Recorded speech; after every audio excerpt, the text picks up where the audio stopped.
This is the new DJI Flip, and despite my initial enthusiasm for this new model a month or so ago, having now seen the final confirmed specs and features, many of which are surprisingly missing, there's part of me wondering why I've gone out and bought it and what I'm actually going to do with it.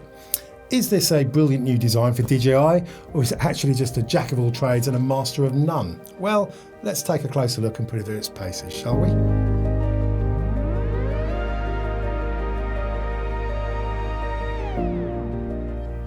Hello, I'm Ian and I play with drones, and as you can see I have a fair few of them, but given the bold new design of this little beast, I was mighty interested to see what DJI were going to pack into its 249 grams of plastic, especially given that the Flip has got a similar camera to my still favourite drone, mini drone, the Mini 4 Pro. Same 1/1.3 inch sensor, quad bay sensor, giving you 12 megapixel or 48 megapixel stills and 4K video. But before we go into too much detail, let's get this little boy unpacked and take a closer look.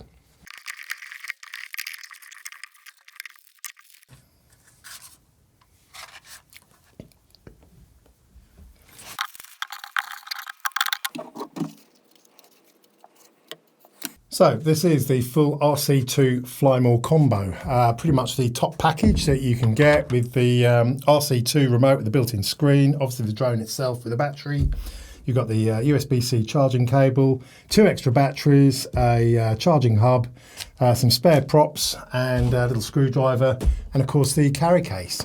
And this is probably a good time for me to thank the Grey Arrows Drone Club for sponsoring this video. You have heard me mention them a few times before because I am a very regular user of their club. Not only the largest and most helpful drone forum in the UK, but also because they're the team behind Drone Scene, which is easily the most useful website for all things drone. Where to fly, where others have flown before, and where not to fly. So as ever, I'll put a link below for more information on them and why I use them all the time and why I think they are such a tremendous outfit. Right, anyway, the Flip. As I said, this is the RC2 Fly More combo. It comes in a fairly meaty £659 or $779. And the drone and the RC-N3 option, which is the remote that you have to attach your phone to, for just £369 or $439. Now that last option is actually quite a price drop, and if you've already got the Air 3, the Air 3S, or any other model that uses the RC2 remote with the little external antenna, or if you're just not worried about using the RC2 remote and you just want to make use of either, you're happy to attach your phone to the RC-N3 remote, or you just want to make use of the Flip's other ways of control. Namely, you can use the Fly app directly from your phone, just using your phone with its Wi-Fi, or you can actually have standalone control with gestures, but I'll come on to that later, I think. But yeah, as you can see, a very strikingly different design, still under the crucial 250 gram weight, giving it the fewest restrictions and the, I suppose, the most areas to fly here in the UK, certainly. Also sporting the C0 classification for our European friends, flying under EASA rules. It's quite an interesting design, really. The props, obviously, they're housed inside these wheel spoke-like prop guards. Let's just take the gimbal off. So the very Mini 4 Pro style camera is housed on the same 3-axis gimbal, and at the back the battery just simply unclips and clips back on. So it feels surprisingly light for its size, but it does feel quite nice and sturdy, although there is, you can see, a degree of flex in them. But yeah, what a strange, interesting design. Now you've got to get the order right when you put this thing in. Back first, front second, and then it ends up with a little, I'm sure I've seen a Star Wars film with something like this on it, but anyway, there we go. As I said at the beginning of the video though, I had high hopes for this new model. I'll be honest though, some of those hopes were a little bit dented when I saw the final specs. Only forward and down obstacle avoidance, and forward is only infrared obstacle avoidance. Now that's something I really want to put through and do a little bit of testing on, because infrared might well be better in low light, but I have got my doubts about how effective infrared will be in normal daylight, whether or not it's going to be as good as the optical visual obstacle avoidance that the Mini 4 Pro has. What else? It's got the Neo suite of smart shots, similar manual selection button to activate them without the need for a remote control at all, but only a basic version of active track, which I think is quite disappointing. It can only follow you when you're walking, and it will not track a bike or a car or a boat or anything. And to me, these are pretty basic things for a drone that is seemingly aimed at the quick launch and selfie user. Prop guards, I mean, they should be great, but they can also be a real pain in the backside, to be honest. It's interesting that prop guards seem to form part of the actual body themselves, so I'm hoping they're quite tough, because if they break, I'm not really seeing an easy way to replace them. And of course, prop guards are great for light bumps and mild crashes to keep the props going if you hit a wall or something, but they're actually terrible for snagging onto branches and twigs off trees and just leave the drone dangling way at the top of a tree if you're unlucky to hit one. Other thing I don't normally like about prop guards is that they can often act like a mini sail in strong wind. Even with these very thin spokes, I'm guessing the performance of the flip is not going to be as good in strong wind. But anyway, look, rather than talking, let's get it all charged up and get it outside and take it for its first flight.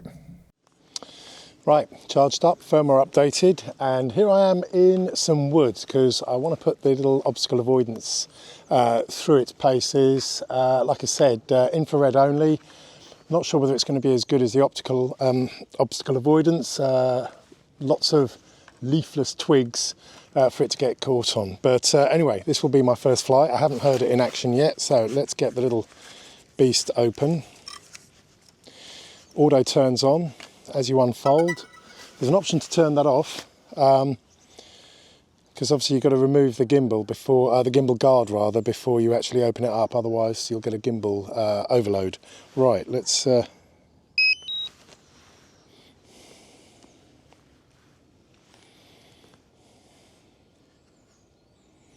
size wise, you know, it looks big and firm enough.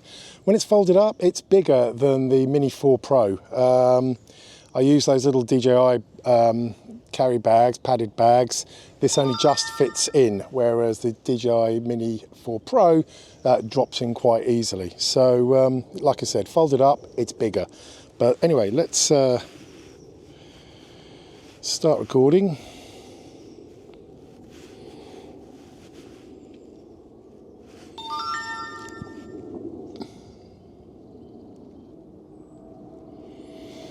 Right, waiting for satellites. I know we've got a few trees around us, but and it is its first time being fired up outside. It's very much marketed as a palm takeoff and well, launch and catch. As long as you don't stick your little finger through, you should be fine. So imagine you're feeding a horse. Keep your hand flat and you should be fine. Right.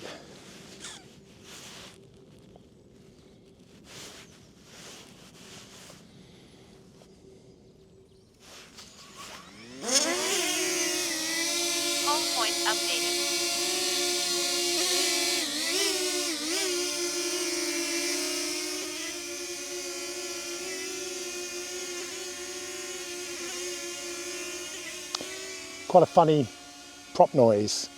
Nothing like the Neo. It's a different pitch to the Mini 4 Pro. I've actually got the Mini 4 Pro. I'll get that out and do a little sound comparison in a minute, I think. But it's not a massively offensive noise, in my opinion.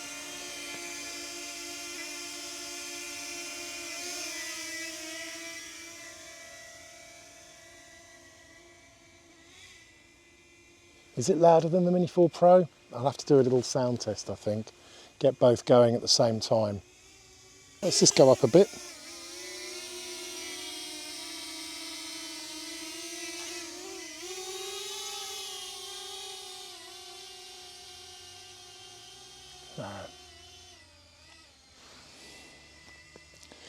It's definitely louder than the Mini 4 Pro.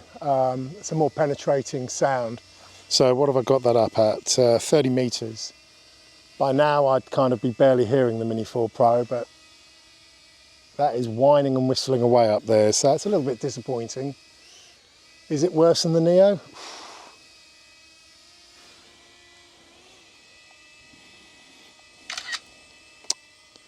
Don't know.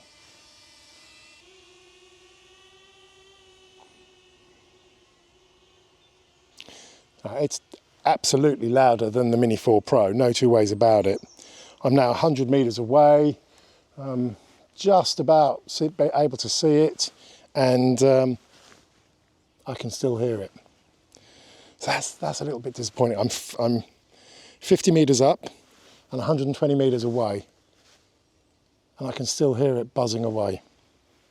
So that's a bit of a shame.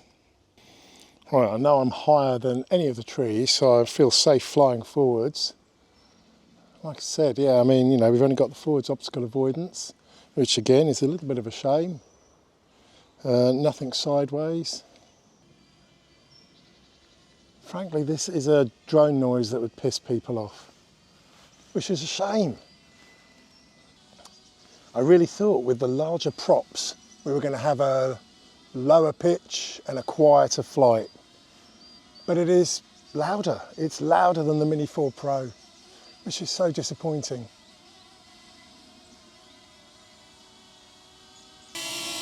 Right, let's do some of the tracking, shall we? So you've got the little, like the Mini 4 Pro, tap that on the left, and that will turn on subject tracking and puts the little green cross. So it'll identify possible targets.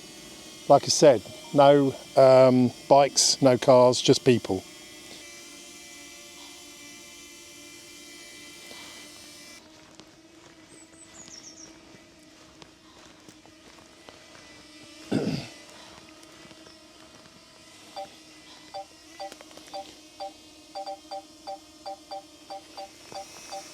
Okay, pick me up quickly enough, good.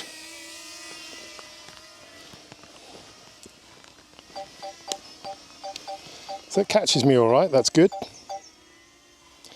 Stop, active track.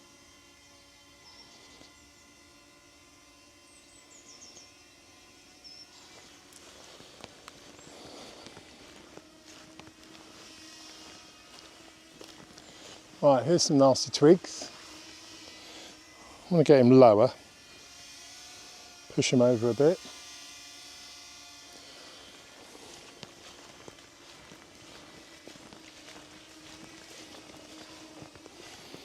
Okay.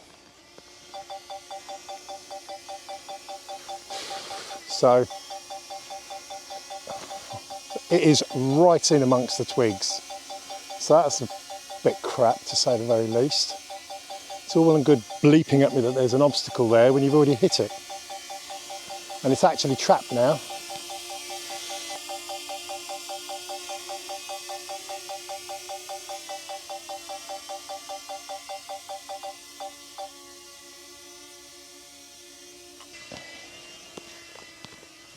So what, I'm glad I come somewhere desolate and quiet.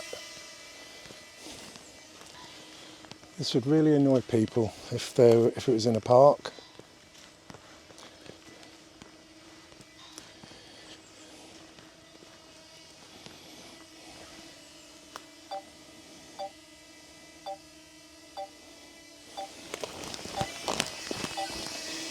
Okay, it found me and caught me.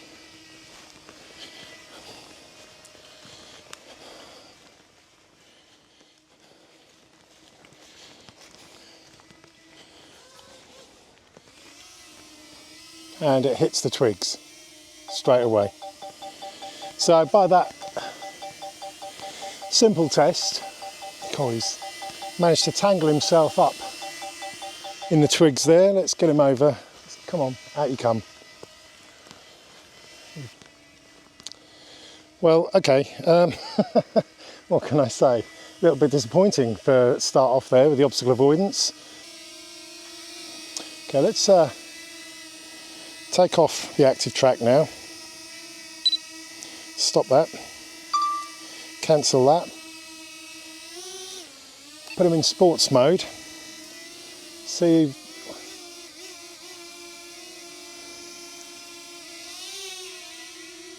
So he flies a lot faster in sport mode. Makes a lot more noise.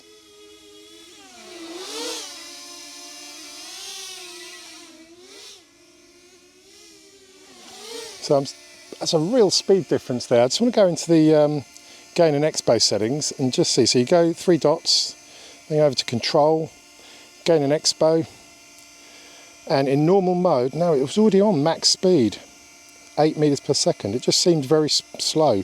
Sport, you go 12, and normal 8. Okay, so it was already, because I did think in normal mode, it's just not very fast.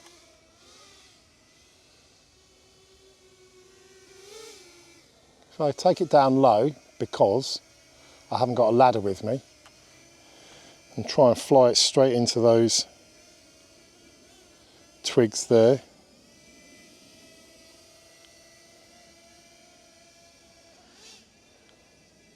I'll talk about the last minute. Come back, go a bit lower, full pelt straight into it, and it hits them. For fuck's sake. Well, that's not really very good at all, is it? So normal mode, just flying straight at twigs, and it flew straight into them.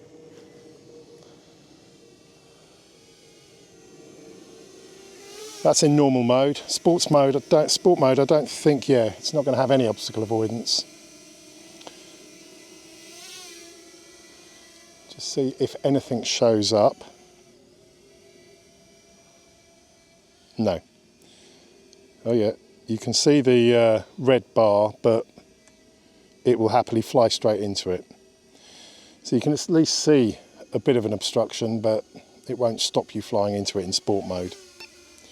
But say in normal mode, it happily flies straight into the twigs anyway. Ah dear, a bit of a shame. Landing. Okay, lands nice and fast. Right, okay, so my first flight there, what do I think? Well, yeah, shame, noisy. I mean, props this big. I was really hoping for a nice, quieter flight. It is definitely louder than the Mini 4 Pro, no two ways about it. Not quite as loud as the Neo, but not far off. The Neo has that exceptionally annoying whine. This is just a slightly lower pitch than the Neo, but it's still annoying. And sadly, if you're going to be flying in a park or anywhere where there's other people, everybody in the park will hear it and be looking at you, which is a real shame. So on the side, you have a mode button that allows you to select what function you want it to do, and it will circle, rocket, spotlight. Hold it down for 2 seconds and it will take off. Close, direction track, 3, 2, 1.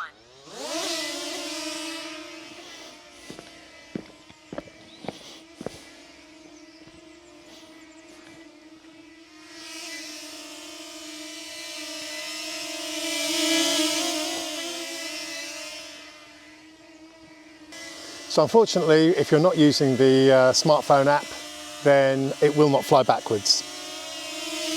It will only fly forwards. So what do I think of this drone? Well, it's not a bad drone, but it is not a great drone either. And it's a real shame because it could be a great drone if it wasn't let down for some of the missing features and functions and the specifications that frankly you'd expect to find on a semi-premium drone. You've got to remember the price of this. It's a mid-price drone, £650 for the Fly More combo. It's being marketed as a vlogger's drone, and yet it's missing some basic features. The ability to actually walk forwards and have the drone flying backwards is surely a fundamental feature of a vlogging drone. You can only do that if you're controlling it via the handset and running the Fly app. You can't do that simple function with the RC2 remote, and you can't do that function just by flying it using the direct mode button and using gestures. It will not fly backwards. That seems really strange. But even if it is flying backwards, there's no rear obstacle avoidance. And the obstacle avoidance is a real letdown in my opinion. It's clear from yesterday flying in the woods, you can't rely on the forward-facing infrared obstacle avoidance. It will hit twigs and branches that haven't got leaves on.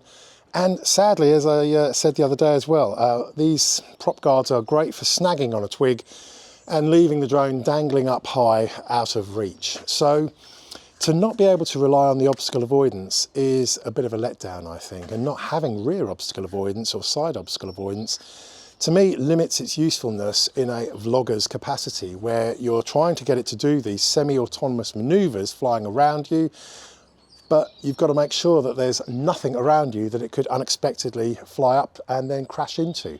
And that's the trouble. If you're flying it without a control, it will start flying without your control, and you will have no way of stopping it flying into a tree. So a bit of a letdown there, I think. Having only basic active track that will only focus on a person and not on a bike, I'm not so worried about a car, but to me, again, you know, it's half-baked.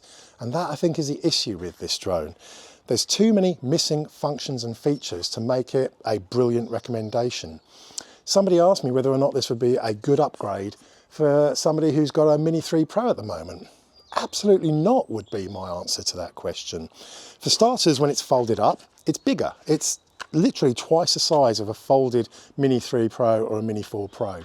Think about it, the Mini 3 Pro has got forward, backwards obstacle avoidance, it's got the same camera, it's got a longer flight time, better wind resistance. Fortunately, it's still a very still day.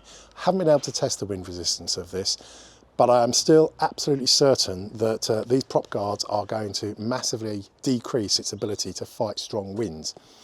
So to me, why would you consider this an upgrade from the Mini 3 Pro?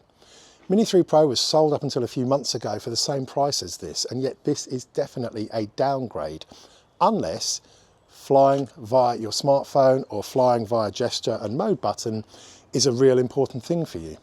And if that's the case, then that's a great reason to buy this drone. But if that's not that important to you, I'm just not sure why you would want to buy this drone. I would buy a Mini 3 or a Mini 4K. The Mini 3, not Pro, but the Mini 3 is still available, Mini 4K. They're cheaper, you'll get longer flight time, better wind resistance, and the same camera. So certainly with the Mini 3. So yeah, it's not an upgrade by any stretch of the imagination. Anyway, there you go. Look, these are my thoughts. Good opportunity for me to thank the Grey Arrows Drone Forum again for sponsoring this video and helping make it possible for me. Again, I'll put the link below. Let me know your thoughts on this. You know, does this float your boat? Have I been a little bit unreasonable and harsh, or have I pointed out some very real limitations of this drone? Always love reading your thoughts and comments. Is this a drone for you, or will you not touch it with a barge pole? Videos help, give me a little thumbs up, help the video along, but don't give a thumbs down if you don't like the drone. That's just going to tell YouTube you don't like me or my videos.